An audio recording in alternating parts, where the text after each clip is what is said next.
There's no denying it. Each week on Explore Tulsa, it's easy to see that there's a real movement happening in this town of ours. And it's all because of groups like the Tulsa Young Professionals, who are giving of their time to show us all how much fun T-Town can be. Leave it to them youngins to figure out how to make work fun. Germans know two things. They know the Autobahn and they know Route 66. They come every summer, they rent Harleys in Chicago, and they drive this way. But they're often bypassing Tulsa. They might stop at the Blue Whale in Catoosa, maybe stop a little bit at the Hard Rock Hotel, which is great. But then they sort of, because they don't realize there's some really cool stuff happening in Tulsa. And for Tulsa, we are where East meets West. It is because of the old 11th Street Bridge that was the first concrete and steel reinforced bridge that crossed the Arkansas. That is the reason that Route 66 even came to Tulsa. We have a big asset in Tulsa, that is Route 66, and that's going on around 11th Street of Tulsa.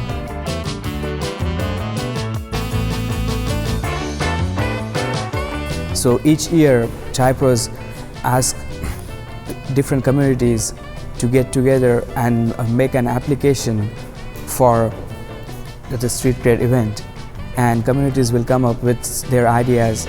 Then the last year we had a community redevelopment at the 61st and Peoria, which is perceived as people don't want to go there, so we thought like, how can we get together the community?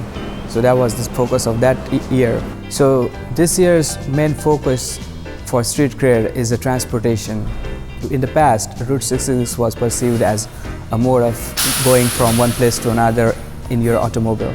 But we want to showcase in the future, people can use a Route 66 as you can use any mode of your choice. There's a huge trend nationally for cities to incorporate more than just your personal automobile for every trip you have to make.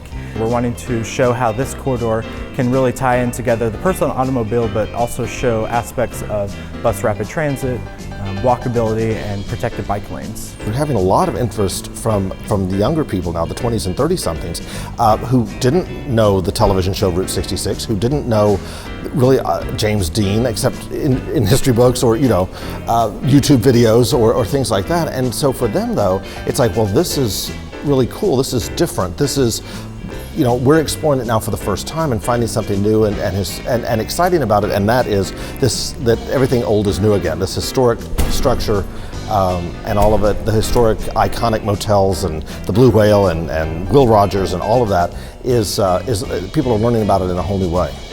I think people are just interested in learning more about their city and in being able to visit a part of the city that they may have never been to. And so we try to offer a wide variety of activities that will be of interest to families. Then there will be a bus going on every 15 minutes, so you can see how after the vision money goes into action, how it will look like in the future of Tulsa, that bus service really quickly, so you don't need to wait for a bus.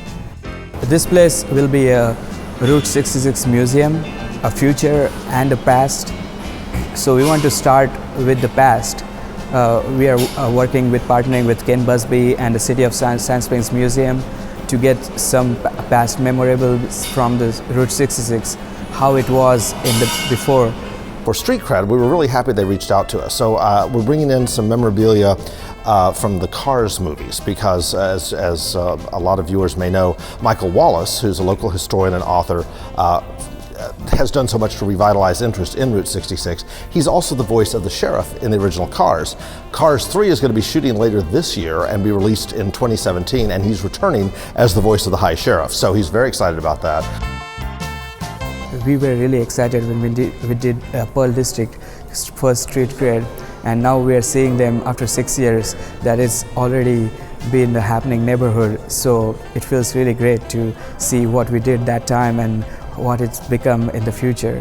So we want to see the Route 66 will be like the same corridor with the multimodal transportation experiment, and people will come and see this, all the neighboring businesses, and they will enjoy communities. This event is great though because it's highlighting a really significant portion of 11th Street, one of the original alignments of Route 66, and is really allowing us to showcase what can be done to revitalize an area, and I love what Typros is doing with all their street cred projects. And then, but then specifically for Route 66, it's like, oh wow, there's this much already happening. Look what else we can be doing.